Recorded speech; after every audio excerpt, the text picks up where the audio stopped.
Jeremy, welcome to the show. Yeah, glad to be here, Mark. Thanks for having me. Absolutely. Yeah, it's always fun to have people like yourself reach out, which is what happened. You reached out to me and said, hey, I love the show. I'd like to be on, and did a little digging into who you are and what you're all about. And I thought this is a great fit. So appreciate you taking the time to reach out and following along with the show. So tell us, most people probably don't know who you are. So tell everybody listening and watching, who is Jeremy Kimble and what you're all about. Yeah, so most importantly, I am a man who's been saved by Jesus Christ and seeking to live for him in all ways. I'm married to my wife, Rachel. She has been my wife for 18, almost 19 years now, actually, in August. And we have two kids. Hannah is 14 and Jonathan is 12, almost 12, coming up here in July. And so I've served as a pastor in a few churches in previous years. Right now, for the last 8 years, I've been teaching college and grad students at Cedarville University in Cedarville, Ohio. And there to teach a lot of theology classes, preaching classes, teaching classes, leadership classes. And so I have the great privilege of being able to teach in the classroom, which is wonderful, and also get to engage here on campus and at my church with a lot of men, and get to have a lot of chances to talk to men, younger men here on campus, and men in my church as well, about all issues of being a disciple of Jesus, which involves us either being or someday being a husband, a father, and the ways in which that should be lived out, particularly in the world we find ourselves in today. So that's where I find myself, and I am loving life, love my job, love ministry here, and just glad to be here. So I'm always curious when I talk to pastors, like, at what point in life did you know that this is what you were meant to do? In terms of pastoring? Yeah. So for me, my middle school and high school years were not fiery in terms of my, love and passion for Jesus. And so actually, the summer after I graduated high school, I was going to college to be a PE teacher and coach. That was my ambition for a long time. Loved sports. Yeah. And so worked at a summer camp, a Christian camp near my home. And I was a lifeguard there. And during a senior high week of that camp, a speaker came who was a basketball coach at a Christian college. And I'm just saying, that guy preached with fire. Yeah. I mean, he just brought it. And I was intrigued, and I often would just daydream during sermons and have a lot of mental discipline there in high school years in that way. And I was just really captured by what he was saying. And God worked that week in my heart to really draw me back to him and to take my walk with him really seriously. That wound up in a college change that summer to a Bible college. And I still went there as a PE major, but it was during the course of that year that God began working on that aspiration toward pastoral ministry. And long story short, I was at the end of my freshman year at what's called a May term, where we were on campus for 2 weeks for a class, intensive class in 2 weeks. And I didn't know what to read. We didn't have internet on campus at that point in time. It was 1999. And I didn't have a whole lot in terms of like TV and movies and all this. So I read a lot, and I read the Bible, and I decided to read the pastoral epistles, 1 Timothy, 2 Timothy, and Titus. That first evening I was there, I read them all straight through, which is just 13 chapters, and read through it that night and was really just heartened by it, and thought, I'm going to read this again tomorrow, and wound up reading those books for 2 weeks, just each evening, again, the whole way through, every night. And by the end of those 2 weeks, this is just for me, not for everybody, obviously, but by the end of those 2 weeks, my aspiration to preach the word and shepherd a people was just there and front and center. So went home and told my dad, and he said, great, let's talk to our pastor. And I did, and they were incredible in encouraging and helping me in that process. That's cool, man. And it all started with just getting exposed to one guy. That's right. One Yeah. man who preached and took time with me to just talk to me, converse, and share how he was following Jesus. That's so cool. Great reminder that you never know how one interaction with one person is going to impact their life. Right. Absolutely. I always Yes. try to remember that when I meet people or meet with men in small groups. It's just, you never know how those interactions are influencing or planting seeds for something great down the road. It's true. It's true. Um, Pardon me while I just take a drink of my coffee there for those listening. Um, well, let's dive in. I know that, you really focus on discipleship, and I've talked about this frequently on my show. I really feel like we are in the midst of a crisis when it Mm, comes to manhood. And it's not just in America. I think it's a global crisis. right. I feel like we have forgotten what it looks like and what it means to be a man, especially a man of God. And I think that, like you've alluded to already, you are working to change this. So tell us specifically how you are tackling that Yeah. in the church and in your role at the university. Yeah. So, um, from my time in pastoral ministry, I always wanted to focus in on preaching and teaching, yes, but always trying to get to a few that I can invest time in, breakfast, lunch, coffee, meetings, whatever, and seek to think through ways in which I can help men grow.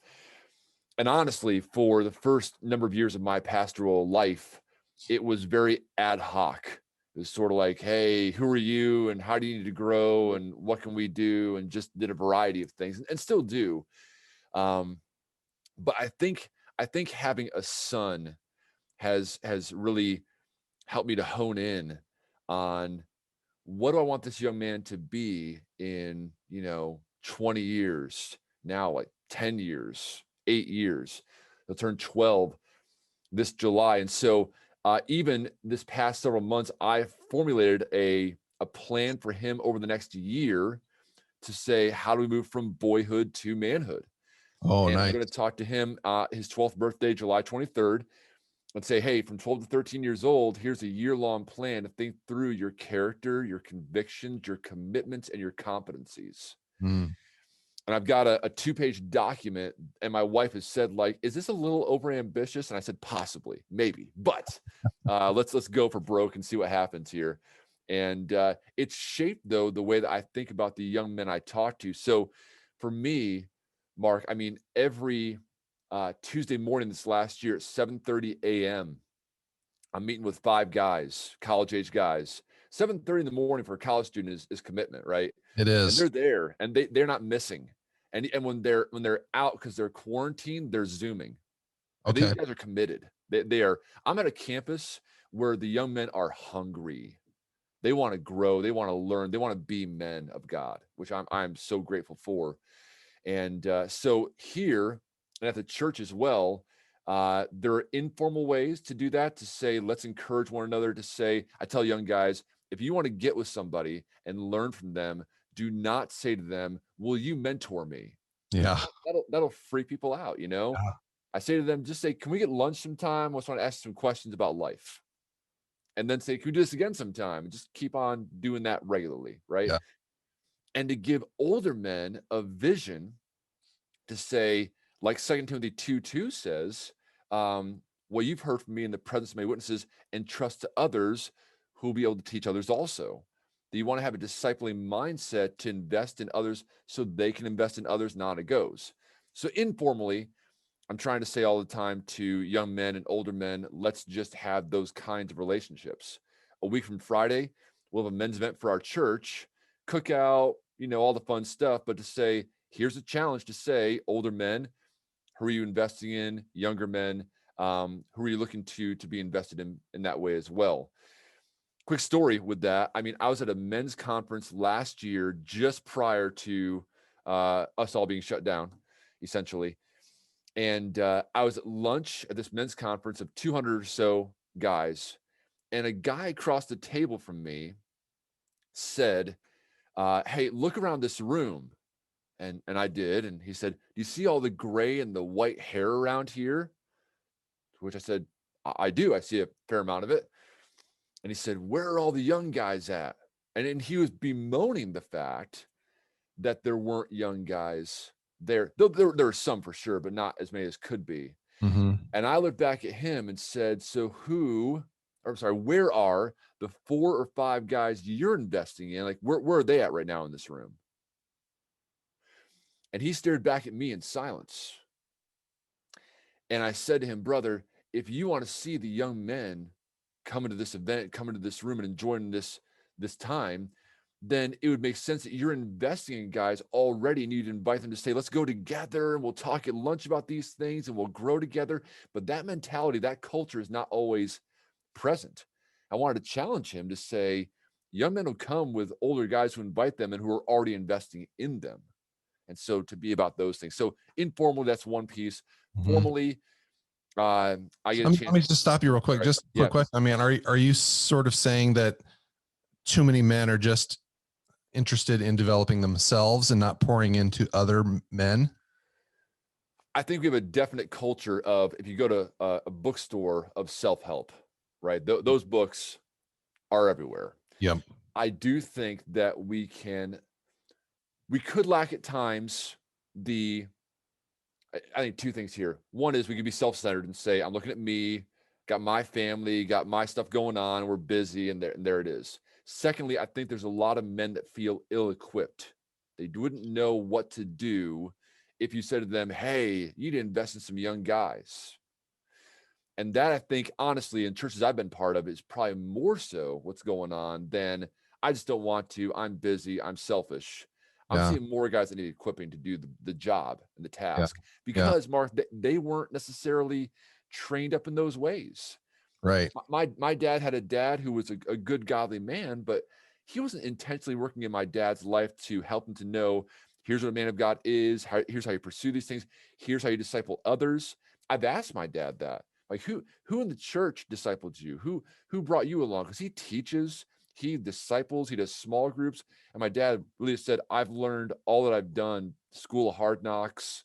I've learned just trial and error. I've just done. And no one's really come alongside me to really do this stuff. I've just stepped up and tried to learn as I can.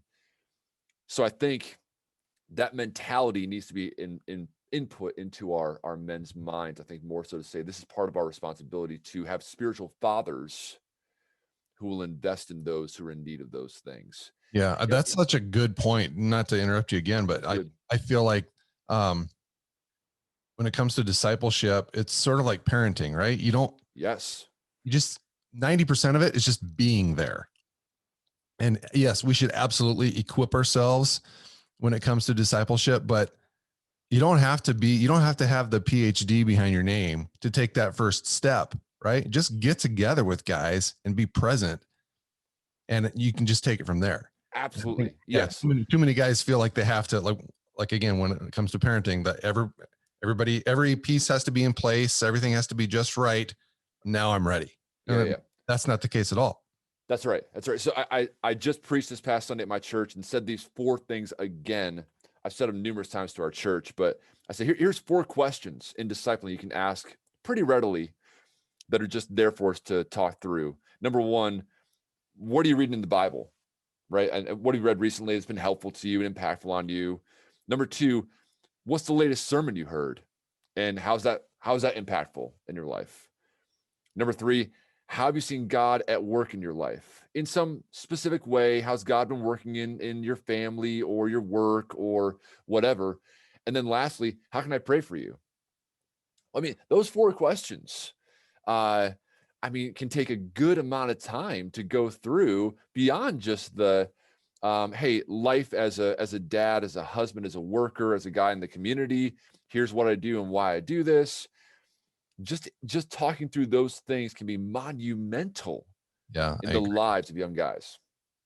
Yeah. And those are great questions to get guys to open up a little bit. And I have experienced that myself, because I'm not a pastor. I'm not trained in discipleship, but in the small groups that I facilitate, those are really kind of the core questions that every session kind of revolves around. What are you reading right now? What are you dealing with? What can we pray for you about? And it's just, that's kind of you hit it right on the head. That's kind of the core. of what Yeah. guys are going through.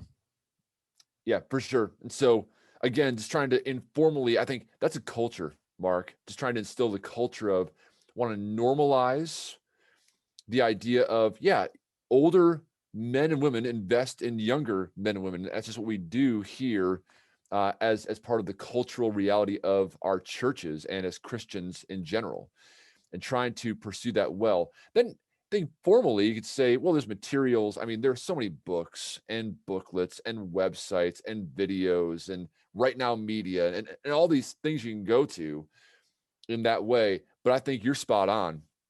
All that curriculum is great. They need a person.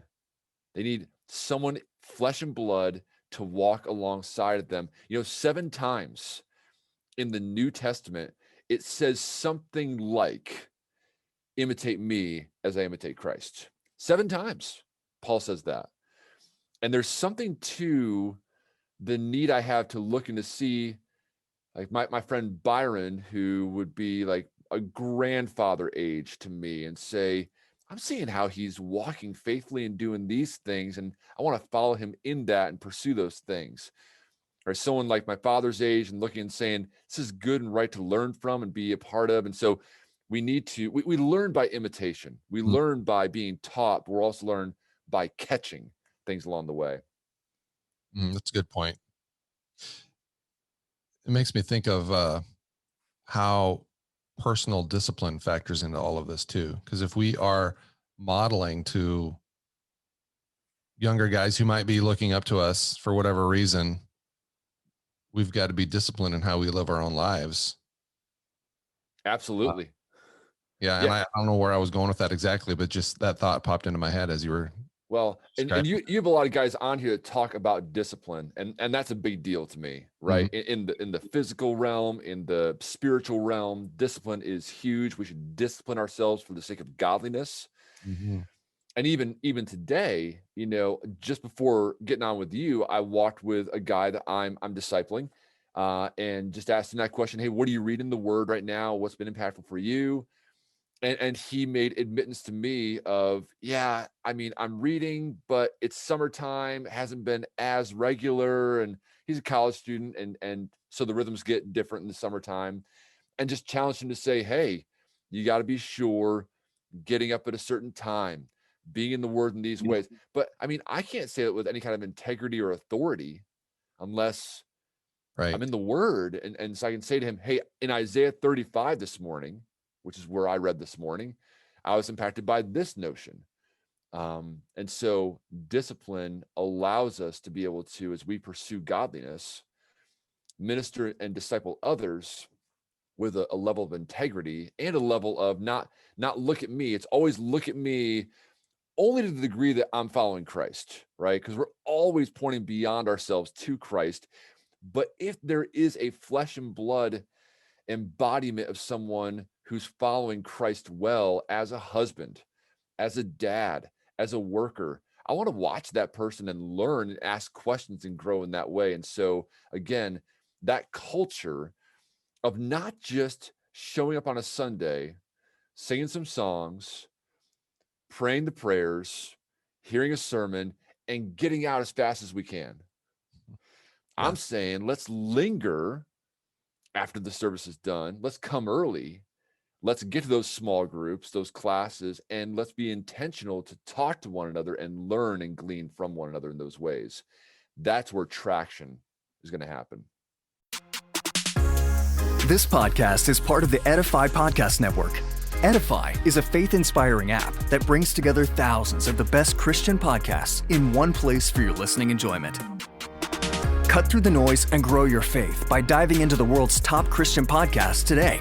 Download the Edify app for free from the App Store or Google Play, or by going to edify.app. That's edifi.app.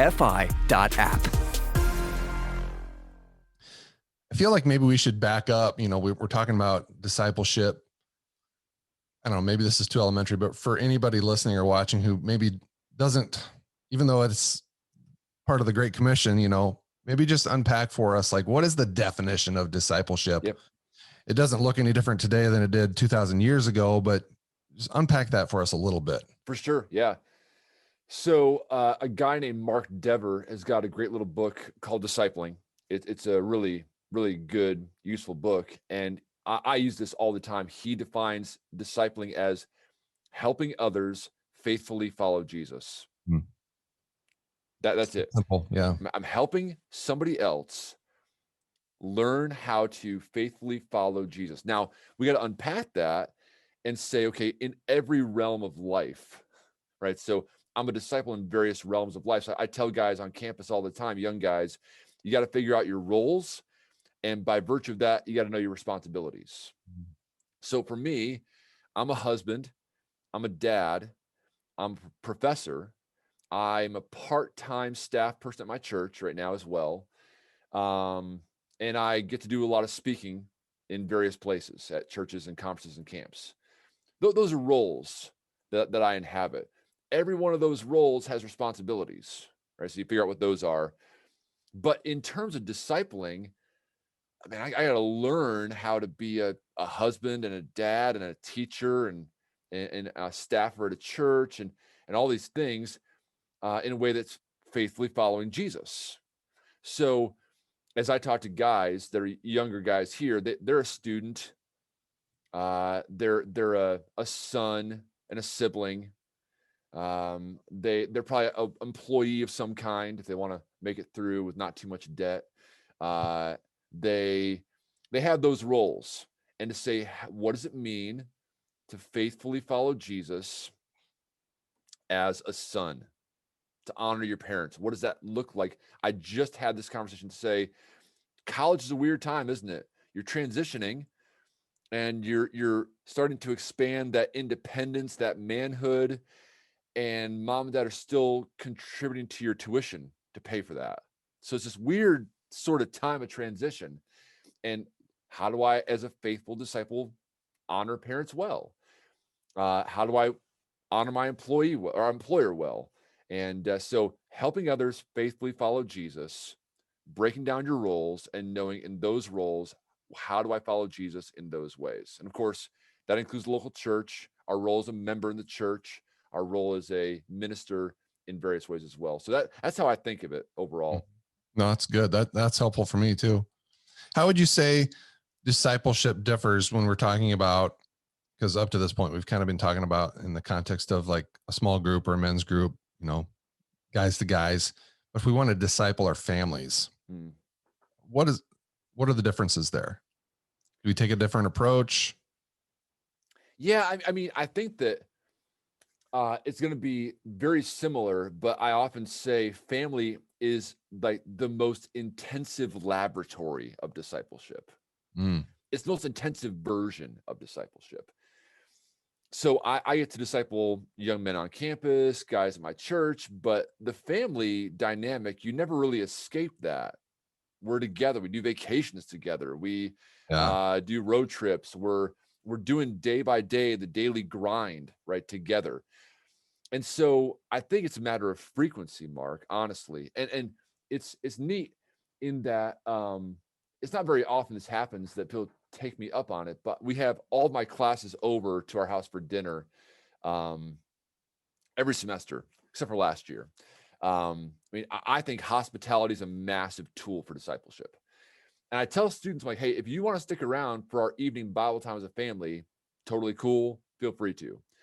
They don't often, but some at times do. So just really quick, this is not as though this is the ideal, right? But just for our family, we're early risers, my wife and I, early. And so get What's up. early? What's early for you? I mean, during the year, weekdays are at 4:30. I'm getting up, which everyone then follows with. So when do you go to bed? And I'm not one of those guys who can get like 4 hours of sleep. I need sleep. So 9:30 during the week is like I'm done, and so I need sleep. So you talk about personal discipline. That takes discipline. Yeah, and that's part of how I try to operate in life, and so it does. Well, anyway, that's another topic. But get up early, exercise. I love cycling, so I do indoor, outdoor. Right now, it's outdoor. Praise the Lord, cycling. Love doing that. And then it's time in the Word. every day, after shower, getting cleaned up, time in the Word and prayer. And then it's unique in that I live in the town that I work in, and I literally walk to work every day. Oh, that's nice. It's incredible. And Yeah. so I get to walk to work every day, which means that in my house, my family almost every day has breakfast together. That's unusual, I It think. is. I don't find many people I talk to say, "Oh yeah, we almost every day as a family have breakfast together." I think it only happens in movies. Yeah. Yeah. At least one household, right? So we're doing that most days. It does help, just to give context here. It does help. We do homeschool. Oh, So it does help in that way as well. Our kids' schedule is flexible, although we've raised kids like they're like, hey, we have this much time, they gotta do this. I'm like, easy guys, there is flexibility in life too. So we're grinding, scheduling kind of people. But they're up at 6, my kids, and they do their Bible time, and then they're like, hey, we'll get some schoolwork done before breakfast. So they just want to get it done. It's not yeah. as though they're like so eager to like, hey, the sooner we start, the sooner we're done and can have fun. And so there that is as well. So I go to work. Breakfast time is like, hey, let's pray together, eat, and just say, hey, did you read anything good this morning in the Word? Hey, I was thinking about this, and of course, a bunch of goofy stuff as well that happens in the mornings. Come home later in the day, have dinner, usually together as a family, and then we have evening Bible times a lot of times, and we'll sit around and read a passage of Scripture, talk about it, try to apply it, pray together, pray for our church, our missionaries, that kind of thing. Some nights it's like, hey, we're coming back from a soccer game that I just coached and Jonathan played in, and we're driving back from Dayton, and it's like, okay, so I was reading this today, and just talk about the Bible in the van. Just trying to be a Deuteronomy 6. Hey, when they get up, lay down, walk along the way, we're a word-driven, prayer-driven family. Mm. And we're not perfect, and we miss times, of course, and we sin and have to forgive one another and have to ask forgiveness and all those things. But that's a typical rhythm for us: is morning, just trying to get our minds in that area; evening, reminding ourselves of who God is and what He's done in Christ; and then along the way, just trying to have conversations. Yeah. And that's just family. So of course, that's intensive. I don't have any kind of like that discipline level with anybody else besides my family. You're with your kids with the routine that you just described. Are they all on board, or do they push back? When you say, okay, it's time for this or that, are they like, oh, Dad, not again? Yeah, it's neat to see in that. I mean, when it's vacation time and all that, we of course try to keep rhythms, but they can break down a lot of times. But since they were born, Mark, I mean, like, it was weird when Rach and I were doing this early on, but they were babies, and it was kind of like we do Bible time, and it was her and I, and there was a 3-month-old laying there, and you're like, well, we just wanted to establish rhythms for us, so someday. Yeah. And I tell guys all the time, like, man, I didn't do that. I'm like, well, today's today. Start today, Right. and just do your thing. And I'll come back to that in a second too. But so not a lot of pushback from them, because they just know, like, this is what we do. In fact, our kids a lot of times are like, hey, it's that time. And we try not to be overly legalistic about that. Like I Mm. said, the soccer game is like, hey, so it's late, it's whatever. But I do want to just be, as a dad, I feel like when Paul tells Timothy that a pastor must manage his own household well, that, like, hey, that's like primary before you get to even the church. But there's like an analogy from the church and a pastor to the home, in that, hey, a dad is, I know you're not like a certified pastor per se, but you're shepherding your family. Yeah. And so you want to do that well. So quick story with that, because I wouldn't want someone to hear that and say, well, I don't do that. That's crazy, man. I haven't done it for years, so I didn't know where to start with that. When I was pastoring years ago at a church in Akron, there's a brother there, great guy, strong guy physically. I mean, he would shake my hand and like break my hand every time. Just a really strong blue collar guy. And I would say from the pulpit at times, hey guys, let's lead our families and shepherd them well. And he came one time, he's like, bro, my wife knows the Bible so much better than I do. And number two, if I start doing this now, my daughters are like 15 and 13. If I start doing this now, they're going to say, man, you're a hypocrite. You've never done this until like now. I've heard those two things, Mark, so many times. Yeah. So many times. And I said to him, man, I want to encourage you. Like, open the Bible. Talk to your wife about where you might open the Bible and talk to your family from. Open the Bible and read a paragraph, man. Like, read a paragraph to your family. You read it out loud to them. And then say, so what do you guys think about that? What does it tell you about God or us or our relationship to God? What do you guys think? And your wife may do the majority of the talking at first.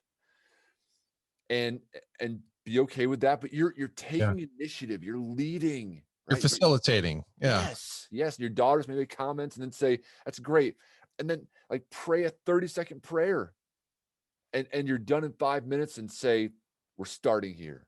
Yeah. And he said, oh, okay. I said, man, do it. And would you commit to just being in church, being in a men's Bible study and learning?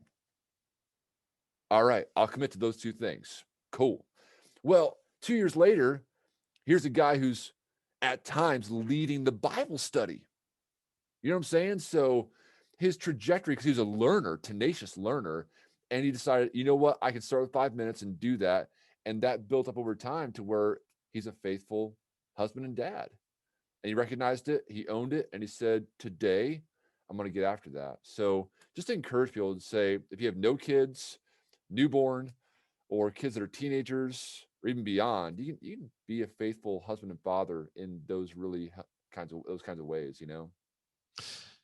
Yeah, amen. And I think obviously it's much easier to establish these practices when your kids are, too young to know what's going on. That way they grow up and it's like, that's just the way things are. They don't know any different. That's ideal.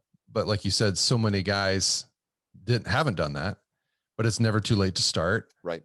And the best way to start is just a little bit at a time. Just take one little baby step.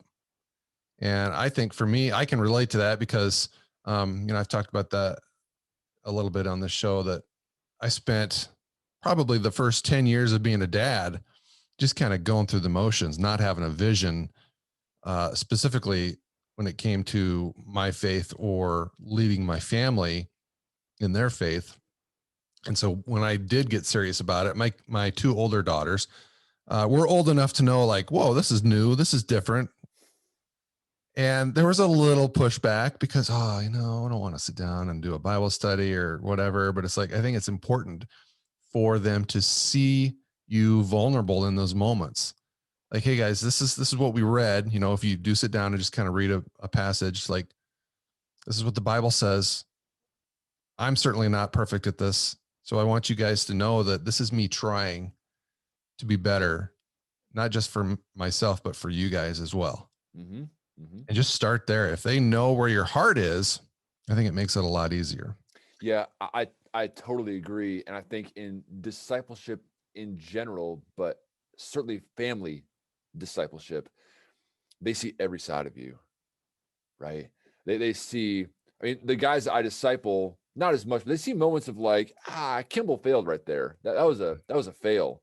And you got to say, I blew it. I'm sorry, and I've had to so many times go to my family, traffic jam, I get impatient or not listening, and my volume raises up but beyond where it should, or any number of things. And my fear, quite honestly, my fear at times is that if I do that, they're going to lose respect for me. Mm. In fact, my kids are of age now where I think last year there was I don't recall what it was, but something I messed up big time, and I came to them, and those two in particular, my kids, and I said, I'm really sorry. I said, I have a fear, just so you know, I'm being very candid here. I have a fear that Dad's gonna say things or do things that would push you guys away from me or the Lord. And I don't want that. I don't want to be that kind of person. And then I fear when I ask for forgiveness so many times, you're going to lose respect for me. Like, man, this guy can't get his act together. And so I'm like, I'm stuck, guys. I feel as though I need to ask for forgiveness. I'm an imperfect man. But when I do, I feel like, oh man, will they still respect and love me? And my kids, with like no emotion at all, like, Dad, we sincerely appreciate this, and we love and respect you. And I was like, okay. And then they're ready to move on. It's amazing to me how they really do appreciate and really do recognize, man, when you do that, you confess you're human. Right. And I think it's so needful to have those conversations again and again with them, to not have this kind of hierarchy, but to say, I'm your parent, but just know I'm imperfect like you are, but I want to model for you what it means to be humble, hopefully, and confess and repent and seek forgiveness. Mm. Yeah, that's good stuff, man. Yeah, transparency, vulnerability, things that guys struggle with. Yeah. I tell guys that I get with a lot, I say, we're gonna have to be lead repenters. I use that phrase a lot just because it's like, oh man, I don't want to have to do. No one likes repenting. No one likes confessing. It means Right. I messed up and I don't look good. But part of leadership is being a lead repenter and then be able to model the way forward in terms of, I'm going to own that and take responsibility for that, and then forge a plan by God's grace to walk in obedience. Mm, That's what men of God do. absolutely. So let me put you on the spot here a little bit. Guys like practical takeaways. I like, lesson plans or some sort of laid out, tactical approach that I can use when it comes to this stuff and other stuff. What I'm getting at is, do you have any resources that you can point guys to that maybe would help them take that first step, or facilitate a group, or help, lead their families at home? Anything that might be helpful for guys listening or watching? Yeah, I'm looking over to my right here. This is very unprofessional. Sorry. Yeah. So I'm forgetting the website though. But there is a great website I've come across and appreciate for dads in particular, called manhoodjourney.org. Real focus on fathers. How do you engage? Good blog. There are resources there digitally and books to buy as well, that I would say are really helpful, really impactful in that kind of a way. I'm constantly reading, Mark. You can see books behind me, see books behind you. Yeah. Well, I'm constantly reading. So I would say to guys that book I mentioned, Discipling by Mark Dever, it's a really small book and could be a good pathway of, that's how you disciple another person, whether it be your son, your daughter, another young guy. That's how you'd go about doing those things well. So Discipling by Mark Dever is a great book there as well. I do like to as well, for my takeaways, I mentioned before, my plan with Jonathan, my son, I do like the 4 categories, thinking through as I'm discipling others. Character. Under character, I think just fruit of the Spirit. There's some character. Or Colossians 3, 1-17, something like that, to say, I want to think about character. Convictions. What do I believe? Well, my student pastor this summer is actually going through with our students, my kids are both in there, our church's doctrinal statement. It's not massively long, but it's great for them to go through that. And I think that's an easy discipling tool to say to somebody, hey, here's what we believe and why, and here's verses we can go to show this. It's an easy tool there. Commitments. What am I committing to in terms of being a man? And so I've got 7 things for my son I'm trying to walk him through. So just say, what are we committing to as men of God? And just write it down and say, hey, there's our things. And then lastly, competencies. What do men of God need to be able to do? Teaching the word, praying effectively, discipling others, on and on it goes. Even beyond that, like even thinking through spiritual and emotional and mental resilience. How do you build that? How do you build discipline into your life? So those are categories: character, convictions, commitments, and competencies that are just easy hooks to hang things on when I disciple to say, hey, with you guys, it's a character day. We're going with this trait. Boom, here we go. So I know that we're working through something that's structured, but also it's got a breadth to it in terms of coverage. So, I mean, I can name a lot of things in terms of resources there, but that's a few things I would say have been helpful. Other really quick websites I go to every day: desiringgod.org. It's John Piper's website there. The He's got Gospel, a lot of material. a ton. Oh my goodness, a ton there. So the Gospel Coalition's got a bunch of stuff there as well. So there's a variety of resources. Even our church subscribes to Right Now Media. Videos galore. They call it like the Christian Netflix. I mean, studies galore, and say, I don't feel equipped. Well, you watch that 20-minute video and then talk through it for a half hour with a guy, so there are a lot of things there. It's a few I may recommend. Yeah, right on. Well, we'll be sure to outline all that stuff in the show notes and link to those examples that you mentioned. I want to circle back. You mentioned books on your shelf. There's books on my shelf. We alluded to this earlier in our conversation, but I think it's important to remind people that it's great to read all those books and all those resources.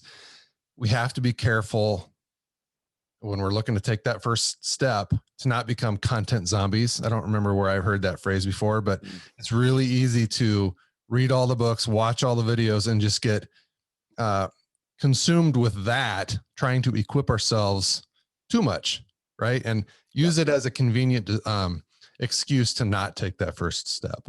Right. No, And I bring that up only because I've been guilty of that in the past myself, and I kind of came to the realization that it's time to take action now. I've read all these books and watched all these videos. Now it's time to actually do something. Right. That you would just be prepping, being equipped to the nth degree and never actually, and to say, you don't want to take the wrong steps and commit the wrong kinds of actions, but inaction is going to be deadly. Yeah. So, I mean, especially when it comes to family. Yeah.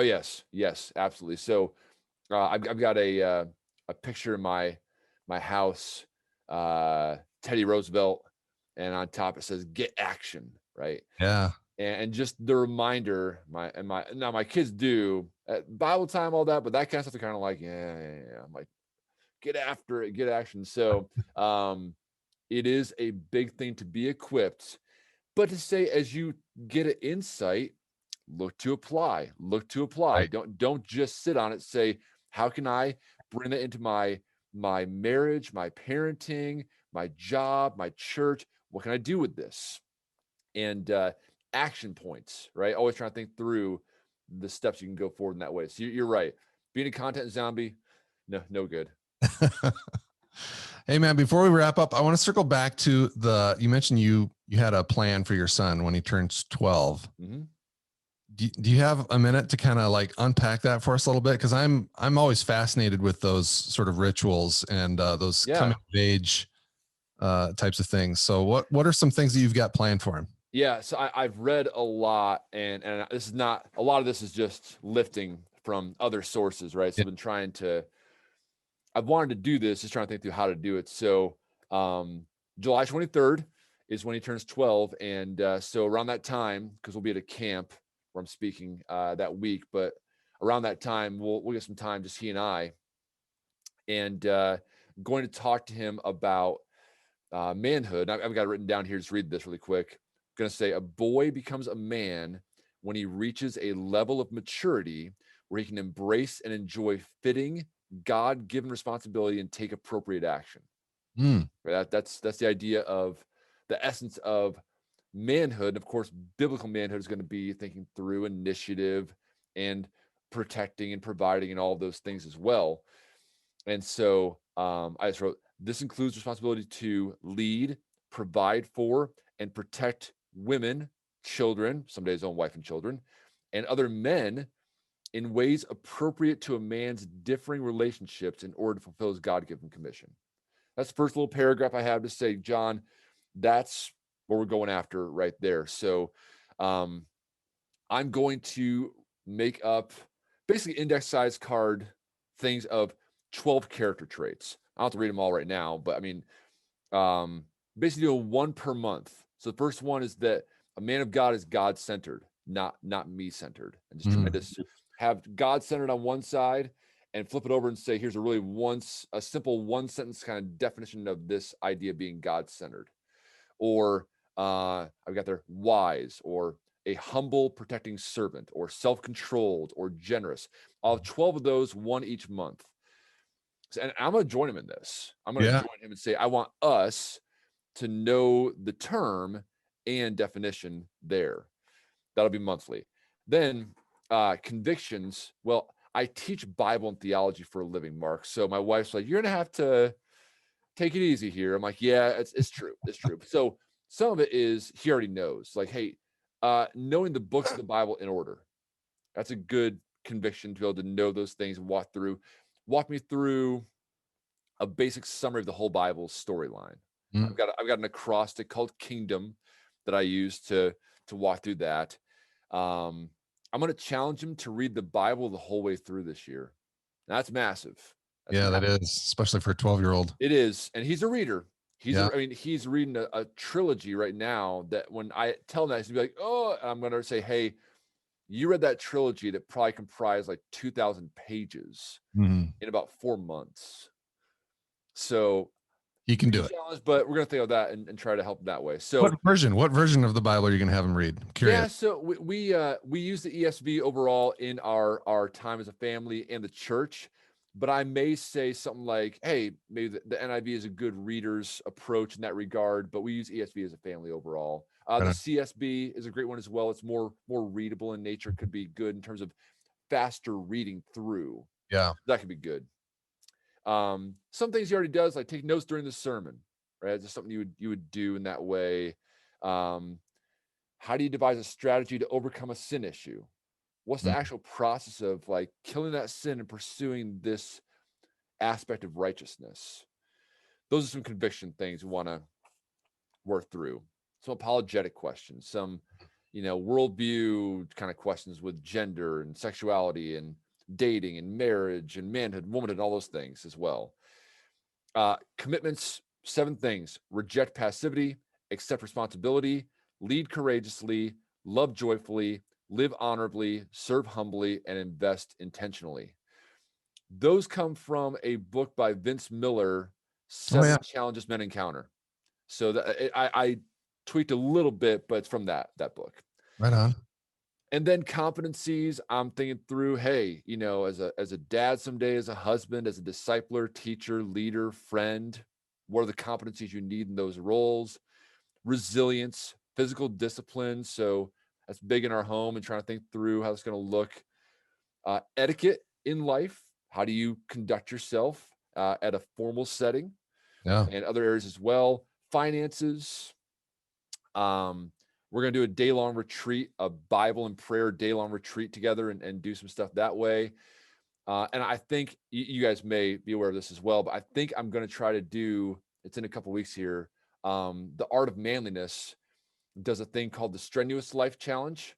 And so it's a way they give you like weekly challenges that have hard skills and soft skills, from building your own campfire to balancing a checkbook to, everything in between that a man's got to learn that we're going to do together over the course of the next year.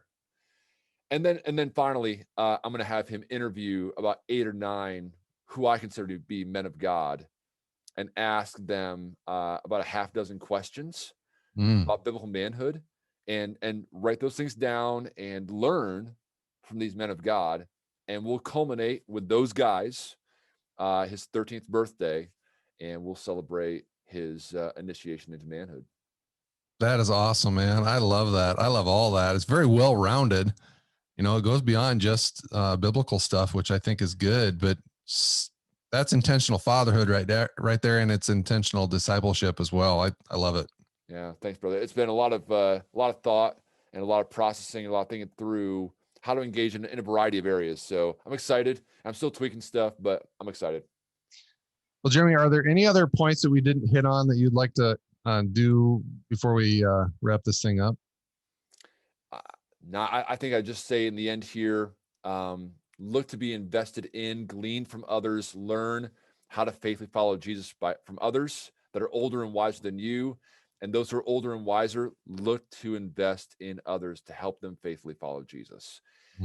You're more needed than you know. You're more needed than you know to invest in lives and to help people to walk forward. You said in the beginning here, Mark, we're in a crisis, and there are a variety of solutions out there, but in reality, the only real solution is going to be conversion, faith in Jesus Christ, and then helping people to faithfully follow Jesus, men in particular, to then be able to lead in their homes, their churches, and society. So invest. Love it, man. That's a great call to action. Jeremy, appreciate your time. Thanks for reaching out. I'm glad this worked out. Really, really enjoyed this conversation.